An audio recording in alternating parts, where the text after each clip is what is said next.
Hello friends, welcome back to my YouTube channel Study Media. आज मैं आपके लिए लेकर आई हूँ क्लास 7th विज्ञान की कार्यपुस्तिका का अध्याय 3, जिसका नाम है रेशों से वस्त्र तक। पिछली वीडियो में मैंने आपको अध्याय 2 प्राणियों में पोषण करवाया था। अगर आप मेरे चैनल पर नए हैं और अभी तक आपने मेरे चैनल को सब्सक्राइब नहीं किया है तो प्लीज़ मेरे चैनल को सब्सक्राइब कर लें। मैंने अपने चैनल की प्लेलिस्ट बनाई हुई है। आप जिस भी लेसन को देखना चाहते हैं प्लेलिस्ट में जाके देख सकते हैं। तो चलिए अध्याय 3 शुरू करते हैं। प्रश्न 1, पहला, चित्र में देखो और बताओ कि उन्होंने किस किस तरह के कपड़े पहने हैं। इसका उत्तर है बरसाती, सूती और ऊनी कपड़े। दूसरा, इन कपड़ों को बनाने में किस प्रकार के रेशों का इस्तेमाल हुआ है, बताओ। प्राकृतिक संश्लेषित रेशों का। हम रेशे कहाँ कहाँ से मिलते हैं, आओ पता करें। कुछ रेशे हमें जंतुओं से एवं कुछ रेशे पौधों से मिलते हैं, जबकि कुछ रेशे ऐसे होते हैं जिनको मनुष्य के द्वारा बनाया जाता है। गतिविधि 1, पहला, नीचे बने पौधों और जंतुओं से हमें कौन कौन से रेशे प्राप्त होते हैं। पहला, कपास प्राकृतिक सूती। दूसरा, भेड़ प्राकृतिक ऊनी। तीसरा, अंगोरा बकरी प्राकृतिक ऊनी। चौथा, रेशम कीट प्राकृतिक रेशमी। दूसरा, दैनिक जीवन में इन रेशों से बनने वाली किन किन चीज़ों का उपयोग करते हो, लिखो।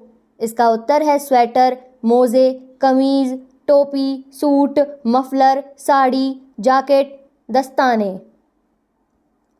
गतिविधि 2, पहला,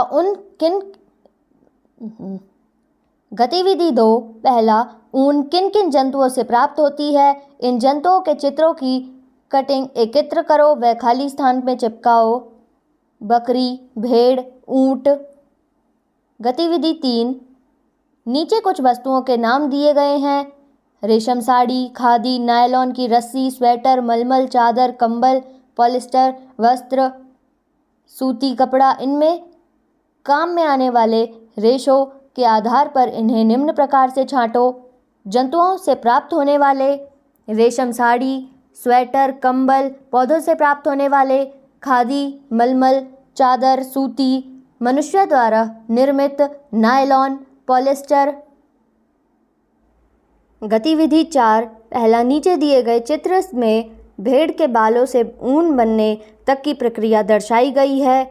ऊन उत्पादन, भेड़ की ऊन उतारना, टंकियों में अभिमार्जन, मशीनों द्वारा अभिमार्जन, ऊन का धागा बनाया जाता है। दूसरा, चित्र को देखकर इस विधि को अपने शब्दों में लिखो। इसका उत्तर है भेड़ के शरीर से बालों को उतारकर पहले अभिमार्जन व छटाई की जाती है और सूखने के बाद उन्हें काटकर उनमें ऊन प्राप्त की जाती है। अपने जीवन चक्र में रेशम कीट रेशम के रेशों की कताई करके कोकून बनाते हैं। गतिविधि 5, पहला, रेशम कीट के जीवन चक्र को चित्र द्वारा दर्शाओ। पहला, बालक, अंडे, प्यूपा, लार्वा। दूसरा, रेशम का निर्माण कीट के जीवन चक्र की किस अवस्था में होता है। इसका उत्तर है प्यूपा के अंदर। गतिविधि 3, नीचे चित्रों में रेशम से वस्त्र बनने तक की प्रक्रिया को दर्शाया गया है। इन चित्रों को क्रम में लगाओ। जो चरण पहले आता है उसे नंबर 1, उसके बाद वाले क्रमशः 2, 3, 4, 5, 6 नंबर दो। पहला है मादा रेशम कीट तथा उसके अंडे। दूसरा है शहतूत की पत्तियों को खाता हुआ लार्वा। तीसरा, कोकून। चौथा, रेशम धागा। 5वां, टेलर कपड़े बनाता हुआ। छठा, रेशम के धागों से कपड़ा बनता हुआ। गतिविधि 7, जंतुओं से प्राप्त किए जाने वाले रेशों को जामवत रेशे कहते हैं। प्रश्न 2, जीव जंतुओं से प्राप्त होने वाले 2 प्रकार के रेशों के नाम बताओ। इसका उत्तर है रेशम, ऊन। त्वचा से उतारे गए बालों की से चिकनाई, धूल और गर्द निकलने के प्रक्रम का या क्रिया को अभिमार्जन कहते हैं, अर्थात अभिमार्जन का मतलब है कि त्वचा सहित उतारे गए बालों को साफ करना। प्रश्न 3, साफ करने के समान अर्थ रखने वाले 2 शब्द लिखो। इसका उत्तर है धुलाई, स्वच्छ करना। रेशम प्राप्त करने के लिए रेशम के कीटों को पालना सेरीकल्चर या रेशम कीट पालन कहलाता है। प्रश्न 4, इसी तरह से जंतु पालन के बारे में बताओ। इसका उत्तर है मधुमक्खी पालन, मछली पालन, मुर्गी पालन। गतिविधि 8, भारत के नक्शे में वे स्थान ढूंढो जहां ऊन व रेशम व्यावसायिक स्तर पर बनाया जाता है। पहला, ऊन उत्पादन राजस्थान में। दूसरा, रेशम उत्पादन कर्नाटक, आंध्र प्रदेश, असम में।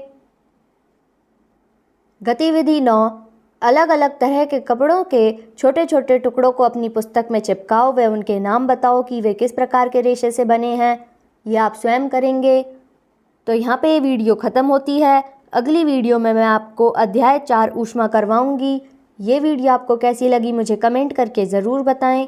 वीडियो को लाइक करें, शेयर करें और चैनल को सब्सक्राइब करना ना भूलें। Thank you.